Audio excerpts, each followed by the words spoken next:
Hi everyone, we are live today with Hostel Management's newest panel discussion on marketing, things we can do in the digital age to get our hostels out there. We have three amazing panelists today that have great backgrounds in what we're going to talk about, so I will let them introduce themselves. Harry, do you want to start with you? Sure, yeah, my name's Harry Fielder. I'm here on the Hangout from the UK, from the London. I'm working with a company called Umi Digital. We were set up 5 years ago as a hospitality marketing company. So we look after websites for a number of hotels and hostels, but also support those hotels and hostels, obviously, in their marketing efforts as well. So we actually have a service that becomes the outsourced digital marketing manager. Awesome, thank you. And Julian? Yeah, hi, Julian from Brazil, São Paulo. So I'm dealing with the marketing of Worldpackers, a platform that help people traveling exchanging skills for accommodation and help hosts to get the best of their staff with providing staff trainings and best practices from the best hostels in the world. All right, great. And Mickey? Hey, I'm Mickey Mellon. I'm with an agency called Green Mellon Media. We do digital marketing here in Atlanta, Georgia, primarily building websites using WordPress, but then other marketing aspects around that, from social media to print and whatever may be relevant. So happy to help however I can here. Beautiful. Thank you very much for that. We'll jump right in with our first question. So I think one big thing on everyone's mind, your website. I would say almost every hostel has a website at this point, but they can vary greatly in how good of quality they are, what people do with the content. So I would say the first question with the website, what in your opinion should a hostel do for a website? When should they just stick with something free like Squarespace or WordPress? When should they go down the more web development route? Now, obviously, money is a huge factor in this if you're, a small independent hostel or more of a big, corporate chain. But what works for who? And if you're going to use something like WordPress, what's the best way to do it? Let's start with you, Harry. Great. So first things first, we always use WordPress as our platform for developing websites. And while there are free options, a lot of development agencies, I know Mickey does as well, actually develop premium themes for unique clients using the WordPress content management system and platform. So there are free WordPress things, but there is also a premium option as well. I think with hostels, I think the key here is to give a seamless process between the user landing on your website, showcasing them beautiful pictures and communicating the brand, and then also integrating the website with the booking engine. Now, if you go with a free option, and that I'm sure that will work for many people, you probably don't have the ability to seamlessly integrate a booking engine, a booking process, because the hospitality industry in general relies on so many different services. You've got your PMS system, you've got your booking engine, your channel manager, your website, your social media. Your website is kind of this central hub that needs to interact with everything.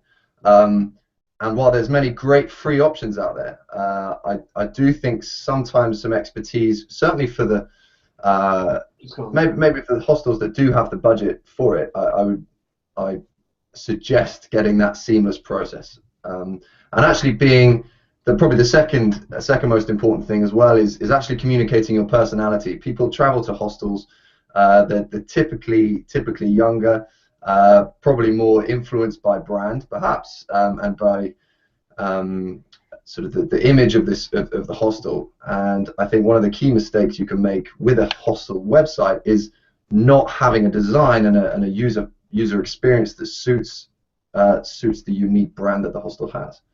So there's probably my two things in terms of whether you go around the pre-packaged template route, that is probably not going to be perfectly tailored to your brand, and then also the expertise that a premium offering might be able to offer in terms of making it a seamless journey between and linking all these different services. So yeah, that's my input. All right, great, thank you. Mickey, do you have something to add to that? I know you were talking about using WordPress as well. Absolutely. And the thing I guess I would say, I certainly agree with everything Harry said, but certainly it's not always possible to start with a premium setup. And so we like to advise folks when you're getting started to start in a way that'll facilitate growth in the future.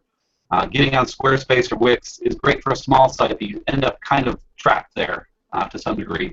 If you can get on WordPress, again, we like WordPress, but some kind of system that can grow with you in the future, that's good. And there are free themes out there to get started. Like Harry said, they won't integrate well with everything. But you can find a free, simple theme to get things started. It'll make it easier to grow in the future. The piece I advise people to be careful of is I always say, you should pick a theme that is dumb. Have a theme that looks beautiful but doesn't do much, and you can integrate features via plugins, whether it's free plugins from the various booking engines or custom plugins written by myself or Harry or thousands of others. So that way, as you grow, you can continue to keep those plugins in there, not lose them as your theme upgrades. Whereas if you have a theme that has all that baked in and you decide to get a custom theme later, you lose all that functionality from there.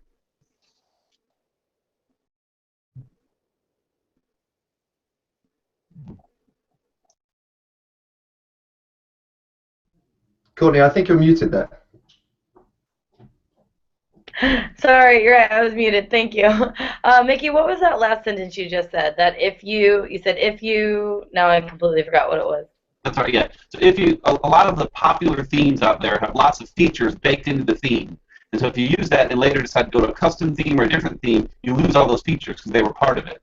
So we always advise people to get a theme that's beautiful and simple and add plugins to make it work. Because then when you change themes, those plugins will still work in the new one, and as you grow and get into something more custom, like Harry said, you don't lose everything and have to start over every time. Okay, so it is actually advantageous to have something quite simple to begin with, working with plugins rather than a theme that's got tons of custom features and then you lose it if you move. Correct. In my advice, it's always best to have a theme that has very little functionality. Even if it's a huge site, the theme itself should be simple and add your functionality with plugins so you can always change and have fewer issues down the road.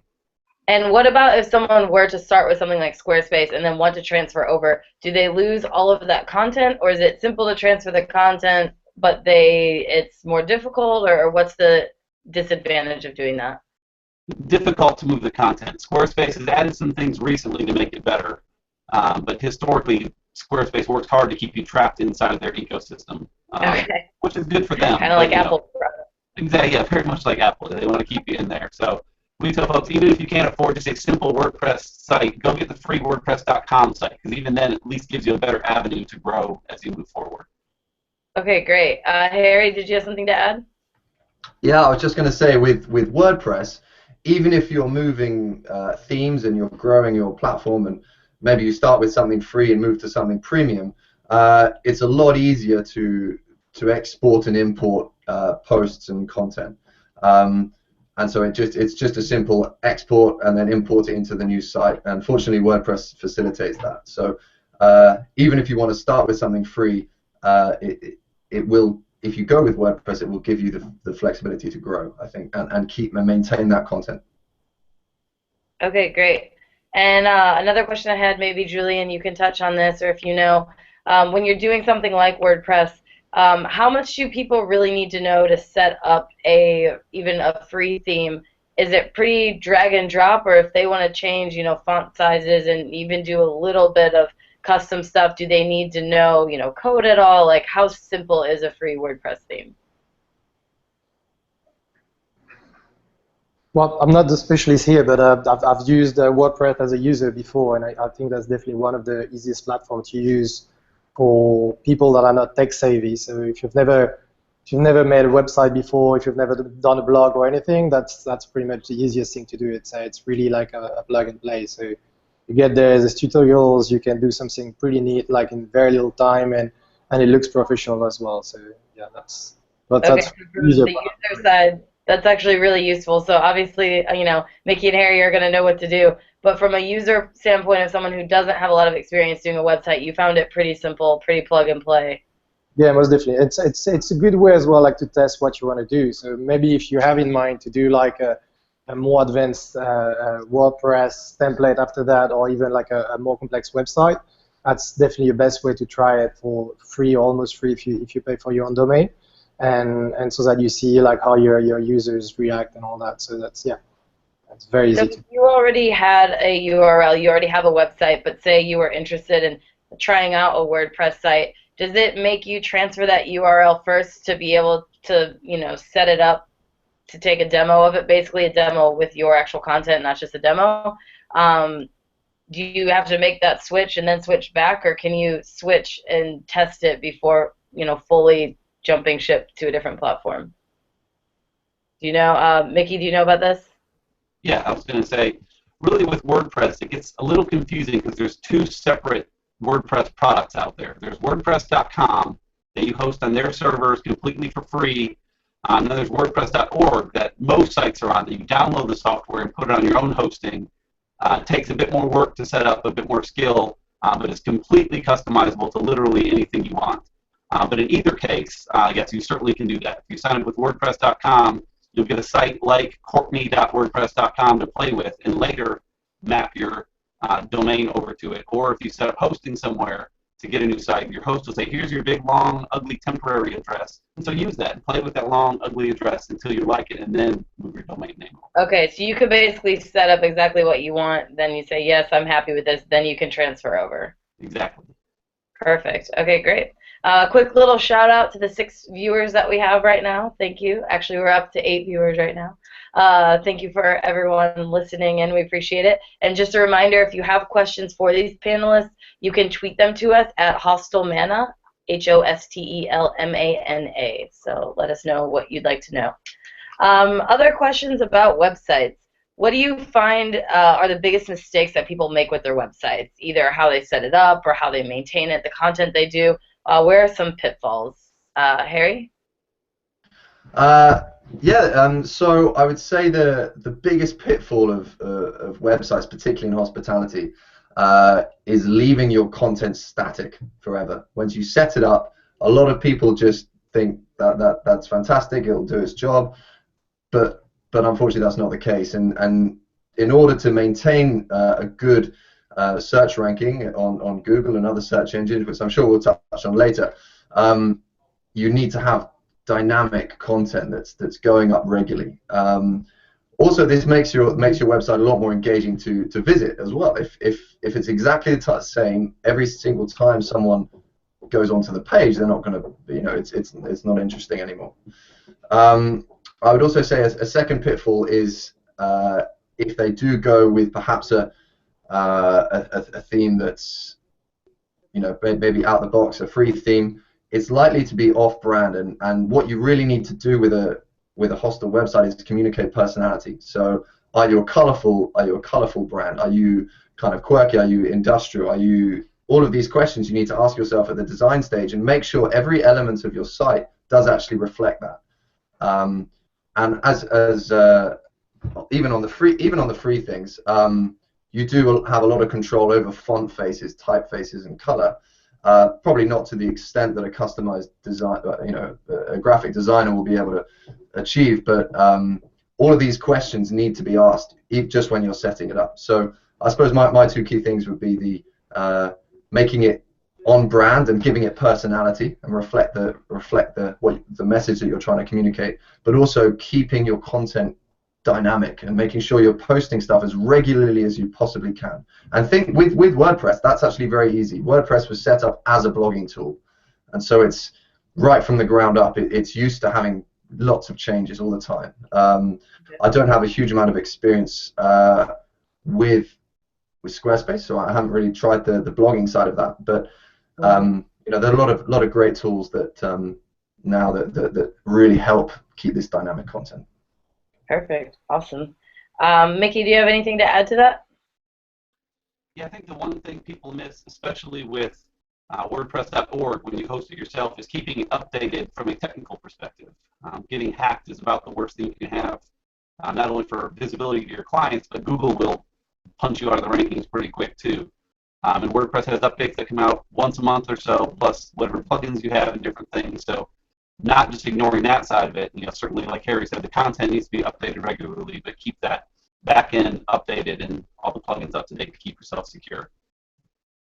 Awesome, thank you. So from the tech side, making sure not just that you're updating content, but that content isn't going to disappear from someone hacking you. And Julian, did you have anything to add on that?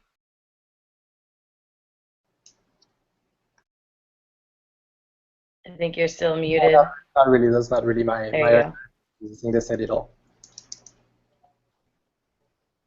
Okay, cool. Yeah, I know you've got some other topics you want to touch on, so just making sure we're not ignoring you. Thanks for that. Another question about content for websites. We've talked about keeping it regular. One of the ways people can do this is obviously blogging. Another one would be photos and videos. How important do you think it is to have photos and videos, be updating these regularly? Is it something that hostels should invest in and get really high quality, professional photos, or is just photos that their, guests and their staff are taking on Instagram good enough? What's your opinion on photos and videos? Harry, do you want to touch on that one? Yeah, I think a website that's designed in a fantastic way is always going to look terrible if the photography is terrible. And even if it's built, it's really secure. If it's, it's big full width images on the screen, if they're not high res and they're not sharp, it's just not going to cut it. I think the phones that we've got now, even if you don't want to pay for a photographer, a professional photographer, if that's outside the budget, iPhone 6 and Samsung and look, like lots of high-end smartphones can take seriously good photos, and maybe taking them off Instagram is perhaps, obviously Instagram compresses the photo quite a lot for their services, but actually getting getting a smartphone to take some pictures of the bar, take some pictures of the rooms, even if it is still going to do a whole lot better than maybe taking the low-res ones from TripAdvisor or maybe just copying the ones from Instagram. That's not to say user-generated content isn't useful. It is very, very useful, but for the key photos on the website, maybe just a great one of a bar if the hostel's got a bar, a great one of the lounge. But if your hostel doesn't actually have much to sell inside, maybe it's the location that you're selling. You can of course go outside with your smartphone or point and shoot camera and actually take good photos there too. Photoshop has, even without many Photoshop skills, they have the sort of autocorrect things if you don't want to go that really high level. But autocorrect. I will always be a massive advocate for good photography. As a website designer and working for a website company, it's a pleasure to work with websites when the photos are great. Sometimes if the photos aren't, it's a really tough gig, I think, because any website will look rubbish with rubbish photos. I think that's you made two very excellent points in my opinion, that no matter how great your website's designed, without good photography, it can look really poor. I know that's something we're struggling with our own website, is getting our photos updated, because I can tell it's just making it look a little dated.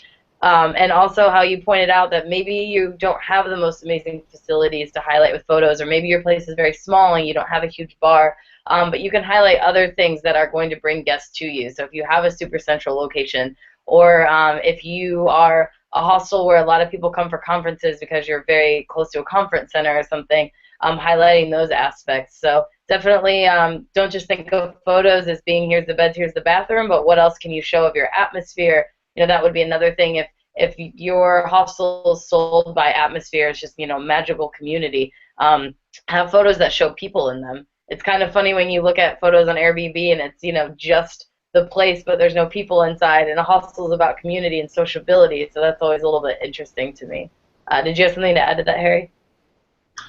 I was just going to echo your point that having people in there showcases people having a good time, particularly if it's like a bar. A lot of hostels do have that social area, and when I was traveling, I've sort of backpacked quite a lot. That was what drew me to a lot of hostels, the community and the fact that people were having a lot of fun there. So yeah, definitely try and have a lot of people in the photos. Great.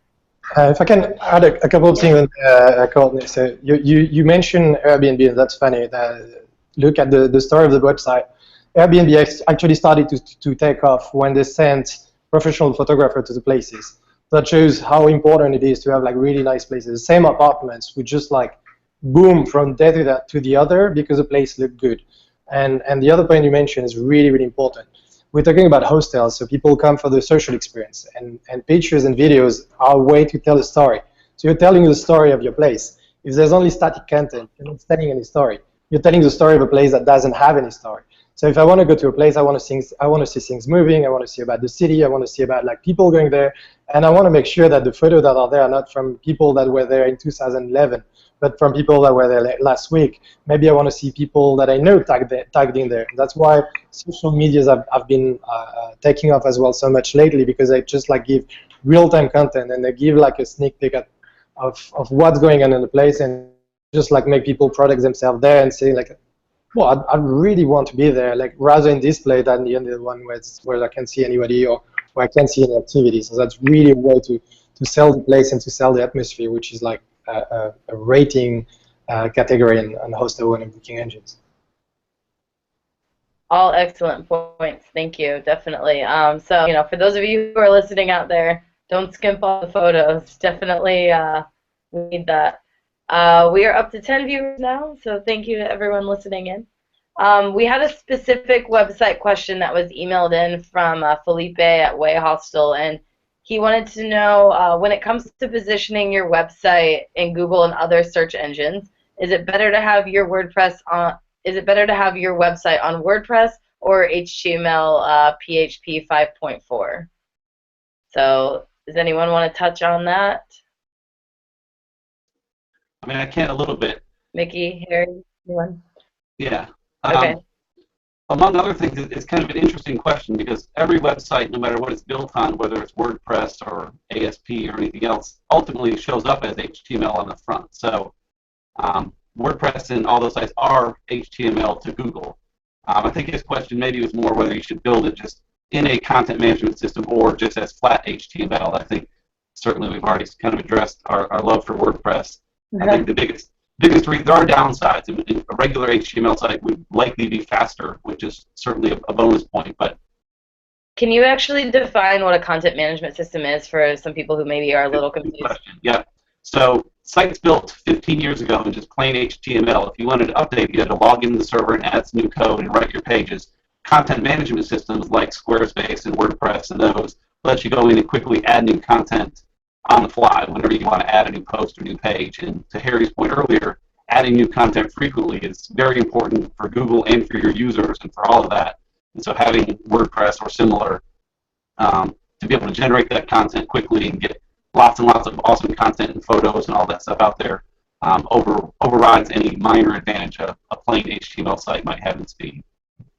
Okay, so it's basically content management system is just making life easier to get the code that you want. Rather than having to sit in code and understand how that is, it makes it easier for the average user. Exactly. You just log in, click on new post, and go to town and not have to know a lick of code if you don't want to. No advantage to just doing straight HTML is what I'm gathering. Correct. Well, again, a tiny advantage, but dwarfed by all the advantages of using WordPress or some other. Exactly. Okay, perfect. And one last question on websites specifically that kind of touched on. SEO, search engine optimization. A lot of people want to know about SEO. How important is it? The question, is SEO dead, has also been proposed. So what are your opinions on SEO and the importance and what hosts should be doing about it? Harry, do you want to start this one? Yeah, sure. So I'm going to slightly echo what I said earlier, actually. Having a good supply of relevant content that's rich with the keywords that you're about. So your location, what your offering, your product. What is it likely that your guests are searching? Making sure your content is rich in that, but actually keeping it frequent as well. You're never going to rank particularly highly if you're if you don't have much content. So I think it's a bit of a cliche saying, but content is king. That is quite true. And if You know, we work with some SEO specialists who I'm sure could add a little bit more on this, but the first thing I suggest is to put in place a content strategy where you're posting regularly about relevant things. Perhaps it's about a local event. I mean, if you can rank on Google for that local event, then of course people are going to see your hostel, and therefore, you know, you're going to make the link between the event, and you might be the hostel that you know supplies this event with accommodation. So, and it's about being a lot more targeted. I think a lot of people will try and just talk about, for example, in London, oh, we are a hostel in London. There are so many hostels in London, but if you can target a specific area near some specific venues and write relevant content about that, you're going to own that little niche, and it'll be you'll have, I believe you'll see better returns on your investment in that content. Okay, great. You reminded me of one point that I read on Hostel Management's forum that someone did, where they posted a blog post, a content on, you know, the 6 top things to do in Budapest, I believe it was. But they, you know, found people who had big followings and sent out that blog post to those 6 different people, the, you know, 6 bars or events, whoever it was, and said, hey, we featured you in here. And then it got spread to them as well. So not only does maybe Google pick it up if they're very popular events, but you can also send that to those people. So you can kind of get it on, you know, both sides there. So that's touching a little bit on social media with followers, which we'll get to in a bit. But it just reminded me of connecting to events like that. So, Mickey, do you have anything you want to add to this one? I think Harry covered it pretty well, but I thought that one piece is that Google has said that somewhere around 25% of the searches that happen on there every day are brand new queries that they've never seen ever before. People are typing longer and more precise things, especially as we start talking more to our phones and using that. And so people are searching for very, again, like Harry said, very small niche things. So if you can not worry so much about ranking first for London hostel, which you may never get, no matter how big you get. I mean, that's what everyone wants, but it's a good goal to have, and if you can get it, congrats. But if you can focus again more on local events and things in your area and activities to do, you know, if you could talk all about how you do one particular event in London a lot. Yeah, people as they search long phrases around that, looking for a hostel in London that does such and such. You know, people post ridiculous things in Google. If you have specific content for that, that's where you can really find some good wins. And if the people search this long exact content and find you, you're probably a great match then too, and they'll be instantly intrigued because you have content that matches exactly this long thing they were searching for. Yeah, that's a really great point. I'm amazed at how many people find our hostel just from typing in San Francisco luggage storage. You know, so many people call us up that aren't guests looking for luggage storage because we have that specifically in a lot of different spots. So yeah, it's amazing the kind of little things you can come up with. Julian, before I go to you with this question, you actually, I think, wanted to talk on something that we're toying with right now, on the edge of, with Google AdWords. So we were talking about, you know, trying to rank your hostel, people typing in, you know, London hostels, obviously going to be massive search results. Can you talk to us about Google AdWords, you know, what they are, should hostels be using them, should they not, why is it a waste of money or not? And let's hear what you have to say about that. Yeah, most definitely. So for the record, I've worked for Google for 6 years before joining Worldpackers, so I know a bit about the platform itself. So it's not a surprise. There's a big war at the moment between Expedia and Priceline and a few others. And one of the places where those guys are fighting is definitely AdWords. That's one of the, Booking.com is definitely one of the biggest clients of Google. Expedia is another big one. Decolar in South America, for instance. So, like, literally, there's very little chance that your hostel is ever going to appear in AdWords. And for that, you'd need to have like a really good budget, or at least for like the queries that are going to generate volume. The other way to do that, to appear, would be like to find like those very little queries Mickey was talking about, the one we call the long tail, so very specific, like luggage in San Francisco. But the number of hosts that you're going to have from those queries is not that significant. So in my opinion, and I may be completely wrong about that, but like you're going to spend a lot of time, probably a lot of money in learnings and in not getting where you want. for something that's not going to bring that much result, because in front of you you've got huge companies with like automated queries generators. They're like APIs, which are like software that's just like generating queries. It's going to be really, really hard to compete, not to say impossible. Where you could spend your time in kind of like benefiting from their job. What they do is like they actually promote the hostels in the region and in the location where people are looking for. So let them spend their money on AdWords and try and get like the best way to get a highlight on their platform, so that you're going to appear like on those queries as well. So make sure that whenever people are looking like hostel in London, you're going to be the one of the first one there. And the way to do that is actually to improve your hostel experience. So spend your money in improving your experience, and spend your money in getting more visibility for the hostel this way, and that's going to be the best of your budget, in my opinion. And then I can talk later about like another way to do that for free on Facebook, but I think that's another subject we're going to touch on, right? Perfect, thank you. Harry or Mickey, do either of you have anything to add on hostels using AdWords? Only that there is definitely, to just add a point, that there's a link between, if your site ranks well, if you have a very good search engine ranking and you know you've got great content, your cost per click and your ad spend is actually going to be less. And so the two are connected, and you need to, of course, address both at the same time if you're going to have a kind of holistic strategy. If you've got a terrible website, you're going to spend a fortune on AdWords, just because the cost is going to be, you know, good. The cost per click is going to be, or cost per acquisition or whatever, is going to be so high. I know we've got a section on social media coming up, and I'm sure Julian will probably mention it as well, but there are some interesting alternatives to paid advertising, particularly through Facebook, that I'll have a chat about a bit later. Okay, perfect.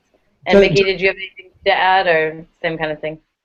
Similar kind of thing. Yeah, we don't do much AdWords ourselves, just because it's a whole other piece you need to learn and really pay attention to and measure carefully.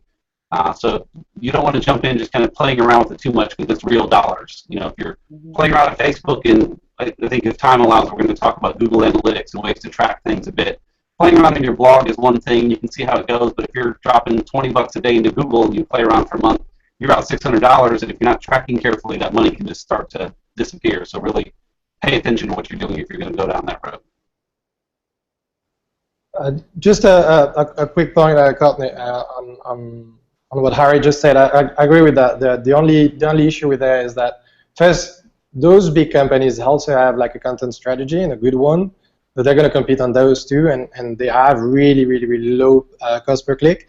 And the other thing is, like, unless you're the equity point, the generator of a big chain, and you have someone dedicated to do that, your job is probably to make your hostel work, and not to like spend your time doing content, doing ads, making sure you're tracking your results on analytics. So that's a whole different job, and you're going to have to learn it, and that's going to be something you're going to do instead of running your hostel. So something you're going to have to sacrifice something, and like that's why I was saying, like, in my opinion, this is definitely not the best place to spend your time and money, because the result you're going to get is just like not worth it. So especially a small independent hostel, the amount of time, the learning curve, the amount of money you could potentially lose trying to figure it out, just not a great strategy. Exactly. Great. Awesome. So moving on then from there, I was going to touch on Google Analytics, unless you actually think it makes more sense to talk about social media first and then analytics. So what is your opinion on that? Does one make sense to talk about first? I'd say social media makes more sense for hostels, but that's personal opinion. Okay. Why don't we touch on social media, and then we can come back to Google Analytics. So switching over to social media. First question, what social media platforms tend to convert best for hostels? Harry, do you want to start with that one? Yeah, sure. I think we've seen recently that different social media platforms work in different situations. I think you've got the rise of WeChat, for example, in Asia, where WeChat, which is something we don't look at and don't really touch in the West, but within WeChat you can have your own microsite, and people are engaging in that hugely. And I know that there's, even in London, there's some specific agencies who do, you know, Asian targeted marketing through WeChat. So that's a very valuable social media outlet. I think for hostels, because it's so much more, you know, there's a lot of imagery and a lot of experience. You're selling an experience. You're not selling the exact features of the hostel. You're selling the experience. That's done very well through photos. So we've seen Instagram accounts do very well. We've seen Facebook. Well, Facebook, I think it's almost a necessity to have a photo with your post these days, right? Otherwise, it just kind of gets ignored. Twitter, I think, is of course important, but in my opinion, I think it lacks compared with Instagram and Facebook, primarily because it's not quite as eye-catching, not quite as image-focused.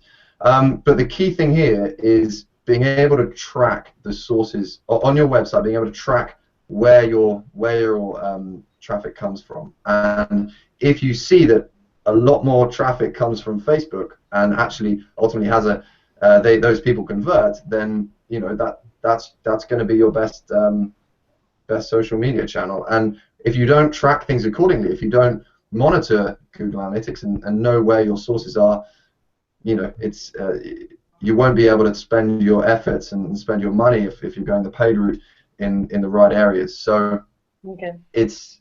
I think maybe hostels should actually think of social media as well as a customer, a CRM. It's a way of, just like TripAdvisor, if you get a message through, if you get a tweet, if you get a Facebook post, you should be able to respond very quickly and in the right tone of voice as well. It's different to TripAdvisor. It should be like friendly, and you should think, if they are saying this to my face, like literally to my face, how would I respond? And that's kind of how you should probably respond on social media.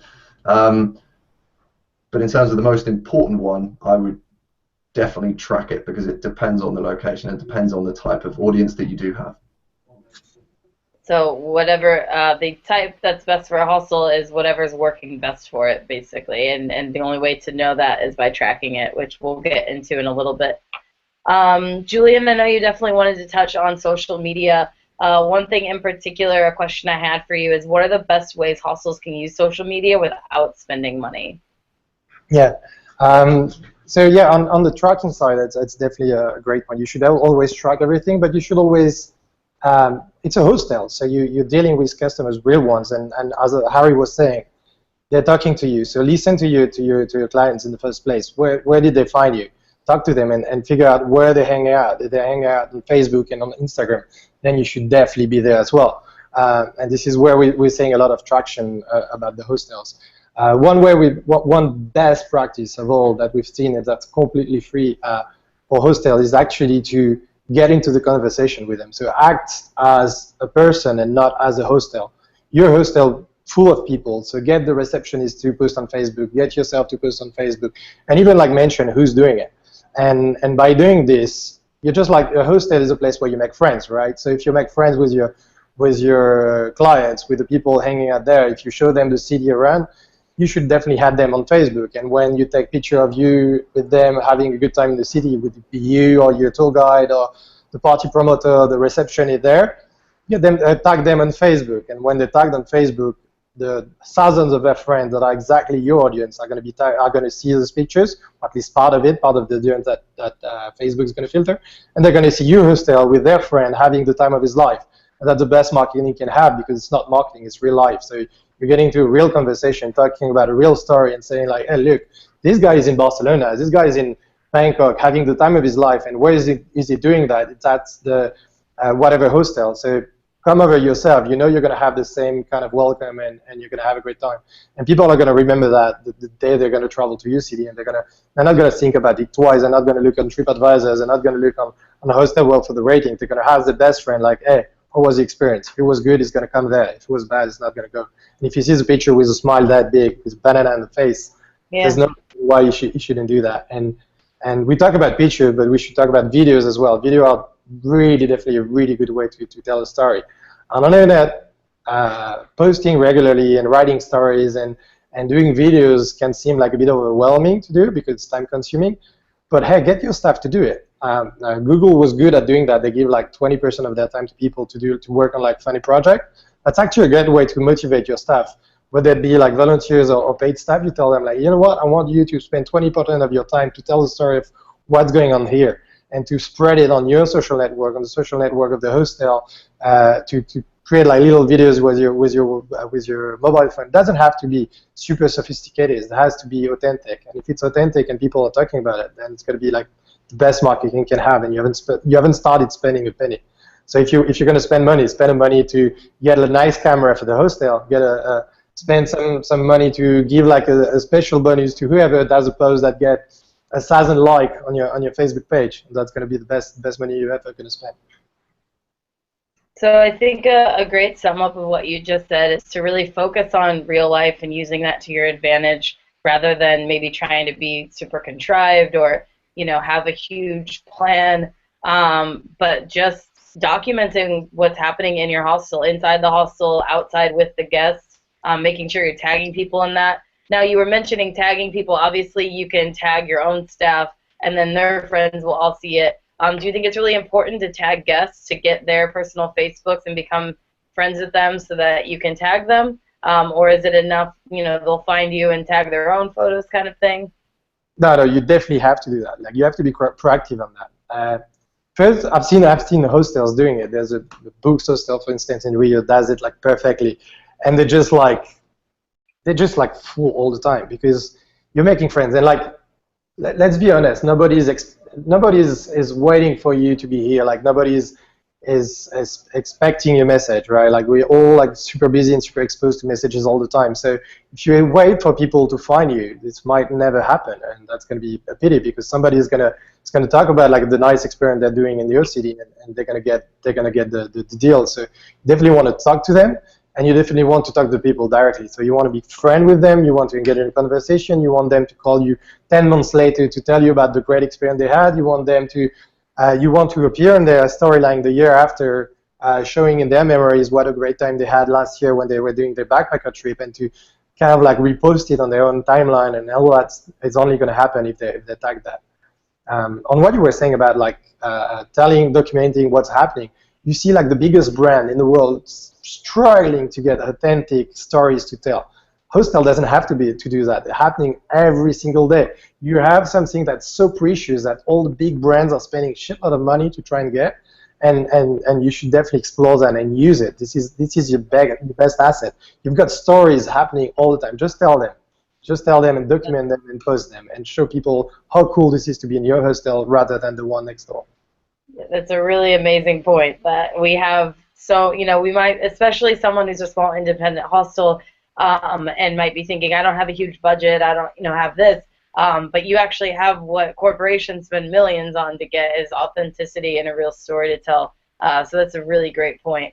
One little tip that I just figured out the other day that none of my staff knew either, so maybe this will help someone, is that on Instagram you can actually have more than one Instagram account on your phone and toggle between the two. So I was able to add the hostel's Instagram in addition to my own, and I can switch back and forth of who I'm uploading as. And when I found that out, I grabbed all of their cell phones and I added it onto each of theirs so that they can now, because everyone in our hostel is constantly taking photos, but they don't seem to be getting on our Instagram or on our Facebook page. So I'm trying to make that as easy as possible. Now that being said, it was working, and now no matter which one I'm on, it seems to upload straight to mine.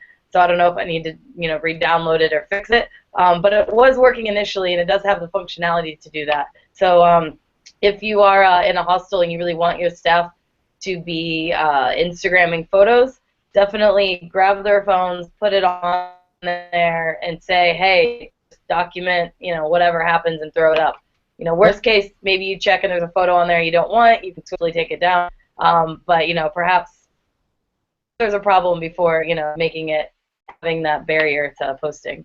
But you know what? We do that at Worldpackers, and it works pretty well. You could just like assign them the Instagram account for a while. So let's say you have a fresh staff coming in, so he's gonna have a fresh look on the place, and you tell him that part of his job is actually to post on Instagram at least once or twice a day about what he sees and what he finds cool about your hostel and what's going on, about like funny stories he sees, about like new guests that have like cool story to tell, inspire them, and just tell them like, hey, you know what, you're going to be the face of the hostel for the next weeks to come.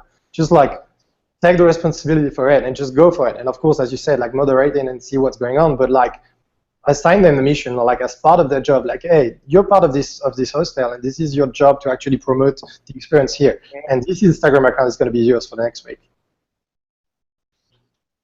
Perfect. We did have another question come in that touches on this, and the question is it better for a hostel to focus posting their content, such photos, events, videos, to social media, or is it more important to focus on posting it on the hostel's website? Do one of you want to touch on that? Harry, Mickey? Yeah, sure.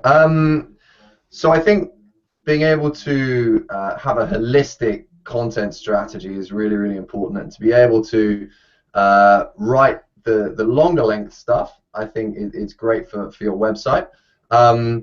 But ultimately, I think the goal of social media, from a financial point of view, is to direct people to your website. Now, if you write a great long piece on your website, maybe write a really short synopsis with an eye-catching photo, post it up on social media. But I don't know. I mean, they're two different types of content, really, and I think both are really, really important. If you think I personally follow Mashable, I follow Tech Hub, I follow loads of places, and actually most of my time spent on social media is by clicking on eye-catching articles and reading the articles on the publisher's website. Now, if you can, and if we think, I think that's probably the case with a lot of people. Certainly the guys in my office, we've done some focus groups about it, and actually that's a very common practice. So if you do write great content, and it doesn't need to be, it needs to maybe like 200 or 300 words or something, and just summary of a party or something you had in the hostel last night, or events that's coming up, and posting that online, and then you can simply link it across all your social media channels. And there's tools like Sprout Social, Hootsuite, that actually allow you to post across all your channels in one go, and that actually integrates with WordPress as well, I believe. And there are plugins for Word that allow you to do it for WordPress, where you could, from one central tool, you can write a story, put a link in, put a photo in, and actually it sends out to all your networks. So it cuts out a bit of time. So in summary, I think focusing on, I mean, the content has to be appropriate for the social channel that it's being delivered on. And if you can grasp that, then I think you're fine. So longer stuff on the website, shorter stuff with pictures on social, I believe. All right, that definitely makes sense. So yeah, for those who are listening out there, both are important, but what you're putting on each one maybe is what matters specifically. So let's move on social media a little bit. We've talked about how to use it best how to use it best as a free resource. But what about cheaply? What about Facebook ads? Can these be done cheaply? Are they a smart thing to do? What are the mistakes people are making with using social media in a paid way? Let's touch on that. Who wants to start with that? Julian, do you have anything on this? Can you repeat the question? Because you cut in the middle. Excuse me about that. Are you still muted? Can you hear me? Julian? Yeah. Can you hear me? Hello. Oh, sorry. I think it was my audio. Sorry about that. I was if you could repeat the question, just cut on my side as well. I couldn't hear you. All right. So did you hear the question? No. No, because my microphone is muted. Okay, so rewind. We've talked about spending money, or sorry, doing social media as a free resource, but let's move to a little bit of using it as a paid resource on things like Facebook ads, or what are some ways that hostels can use social media beyond free but cheaply, not over the top, and what are some mistakes that people are doing trying to do this? Well, I think what applies on AdWords applies on Facebook as well. On the other side, if you're going to try it with some time to dedicate to it, tracking whatever is going on. So what Mikey was saying is make sure you track whatever you do and start with a small budget. Those are platforms where you can spend, if you want, like $1 a day, and start small and start seeing like what actually drive results. Test new things. Be audacious about what you post. Try and catch people's attention with stuff that are relevant, and spend money on your actual audience. I'd say Facebook's much more relevant than AdWords in this sense that you can specify your demographic. So you could, for instance, target the friends or your friend, similar audience to your guests, stuff like that. So that's where I would go in the first place, and start with very, very small budget, and make sure that the results are driving finance that justify the spend. Okay, awesome. Mickey or Harry, do you have anything to add to that? Yeah, I think I'll echo the point that Facebook advertising gives you a far higher degree of specificity in your targeting.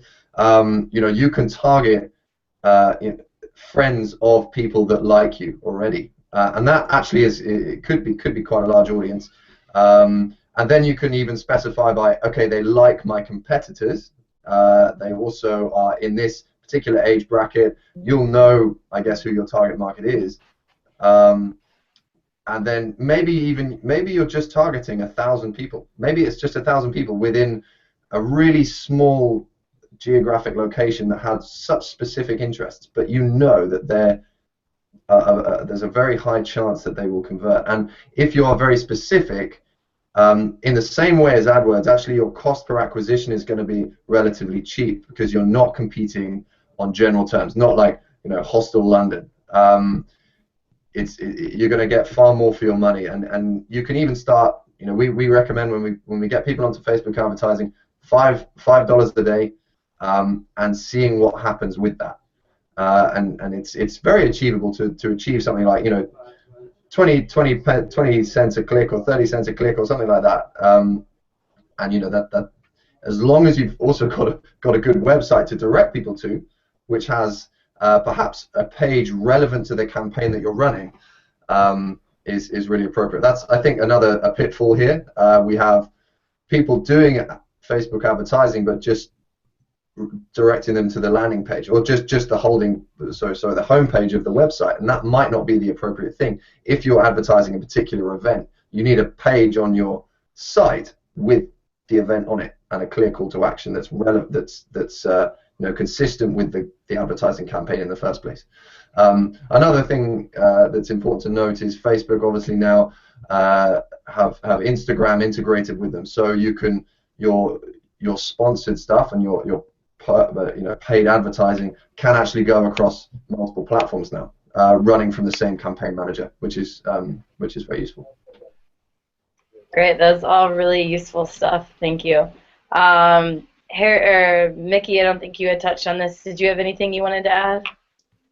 No, again, we don't do a lot of paid media buying at our agency, again, because it's a whole different industry to try to learn and be excellent at. So yeah, I think what they said is phenomenal. I don't disagree with any of it, but nothing really to add. Perfect. Okay.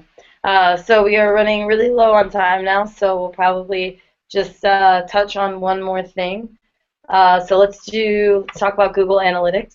I think this is something that's probably very important for a lot of hostels in terms of tracking we've talked about, but probably a little bit confusing to a lot of people. So we only have about 5 more minutes, but let's get your best advice and tips on Google Analytics and how that can be used for hostels.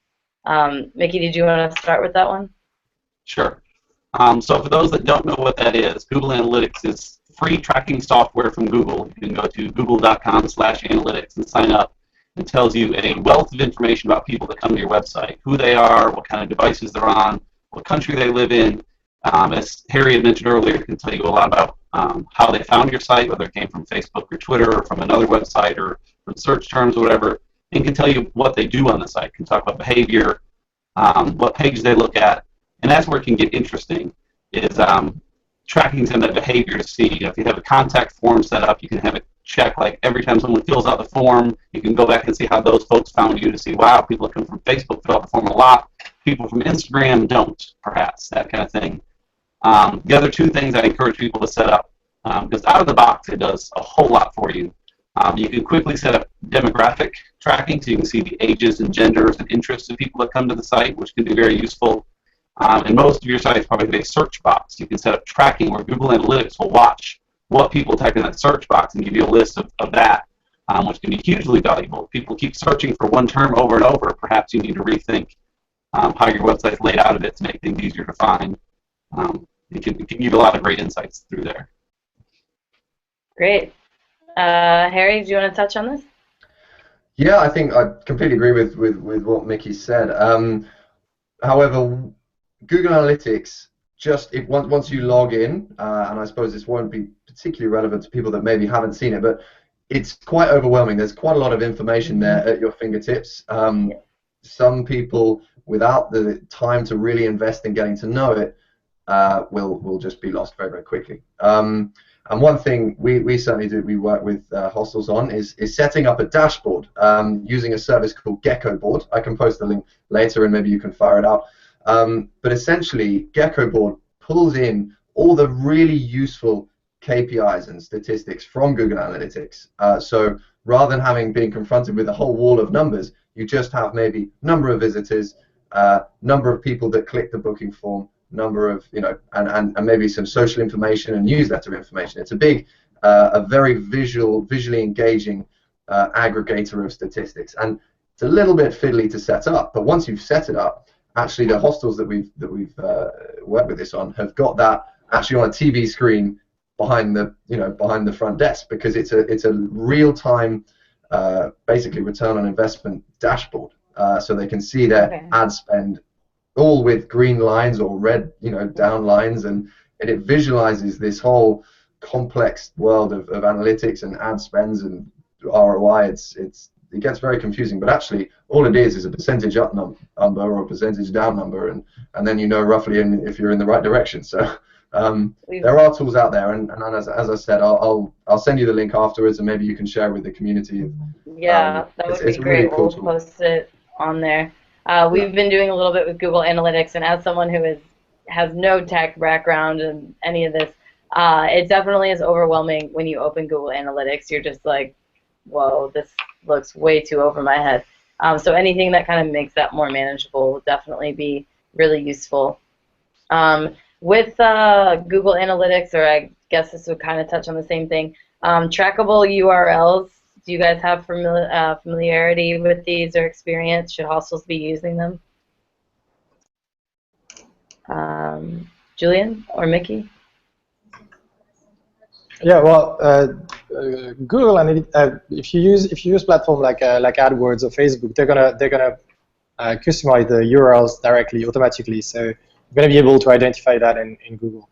Then if you get into a deeper level of understanding, you can start creating like customized URLs that track like specific things, like the kind of campaign that you've done, the kind of channel it's coming from. But that's a step further. That's when you have already someone actually taking care of your marketing and have like different channel of marketing. One thing that I'd like to say about analytics and advertising platform in general, before you even open the website, try and figure out what is it you're trying to do. What is your strategy? What is your campaign going to do? Is it going to drive traffic to your Facebook page? Is it going to be to create engagement? Is that to create actual bookings on your website?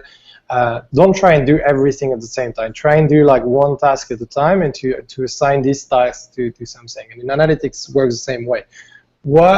What kind of business decision you're looking to take at the moment? Are you trying to figure out what stuff would be the best for summer? What kind of like origin there should be? Because you have a lot of Brazilians coming in the summer, then you should have Brazilian stuff. Are you trying to think about like what would be the best price to set up your double room or your dorm room? And once you know what you're looking for, and what kind of data, what is the metric that's going to help you figure out this decision, then you can open the web page and start searching for this data, and go for one at a time. So you're going to look for this specific data, and probably you're going to be overwhelmed, as Harry said at the beginning, and you can get onto the forums, and there's a lot of them, and where someone's going to help you to find like that right report to get that, and then that's going to help you to take a business decision at the end of the day. You don't want to be spending like 3 hours in analytics report finding about like really fancy metrics that don't tell anything to you. You want to take a business decision that's going to help you make more business out of it. That makes a lot of sense. Thank you. Anyone have anything last to add on Google Analytics? No? Good. All right. So I think we're going to wrap it up there. We're right at an hour. I know we didn't get to everything, but I think we had a lot of really useful information for people. I would just ask, what is your one top tip of everything we've talked about? Either top tip a hostel should be doing, or your top tip that they should be avoiding or not wasting their time on. So Harry, what would be your final sum up advice? My top tip, I think, is to take the website very seriously, because it's ultimately your way of achieving direct bookings, and those direct bookings you obviously don't have to pay commission on to the OTAs. And if you can have a website that has a clear booking process, and you have a social media strategy that directs people to this clear booking process, you're going to drive direct bookings. And there's, of course, there's lots of things that make up this strategy, but it needs to be a real focus. We've seen so many hostels spending thousands and thousands and thousands of pounds on commission to the OTAs, and actually, in many cases, it's not ignorable. OTAs are here to stay, and they're very, very useful, but as a marketing channel. But there are ways to claw back some of that direct revenue, and you can very quickly see a return on investment if you do take it seriously. Wonderful. Mickey, what would be your final advice? I would say think to the future in two ways. One, we talked earlier about websites. Get on a platform that you can grow with, whatever stage you're at. It may take some work to get there, but try to get to that point so you're able to go forward. And with Google Analytics, if you say, wow, that sounds confusing, I don't want to do it now, I'll do it later, do it now. At least set it up today. Set it up so it can be tracking. So in 6 months you say, hey, now I do want to look at that. You'll have 6 months worth of data in there to start exploring rather than starting at day one then. So always be trying to get yourself in shape for what's to come. That's great. And Julian? If you're in a hostel, your biggest asset is people. So focus on people and get them to tell your stories, or your staff, your volunteers, your guests. And if you want something more sophisticated in terms of like digital, if you're not going to have the time to do it, get some help. Small agencies, someone who really knows how to do that, to do it well, to set up your analytics, as Mikey said, to set up your campaigns, to make it sure that's going to be well done. The money you're going to spend there is going to be better spent than the money you're going to waste not doing it right. Definitely. Oh, wow. Well, I just want to say a gigantic thank you to the three of you. I learned so much this morning, and I'm sure a lot of people watching did as well, and people who will be watching this. It is live. It's also recorded, so we'll have a lot of people check back with this. This was a lot of content to cover in 1 hour, so we may even end up doing more one-on-one videos later on specific things that we've touched on, where we can get even a little deeper. If you have questions or comments, leave them below, and look into doing more of that. So just want to say thank you all so much, and we will see you all next month. Bye. Thank you for the invitation. Bye-bye. Cheers, guys. Bye-bye. Cheers, guys.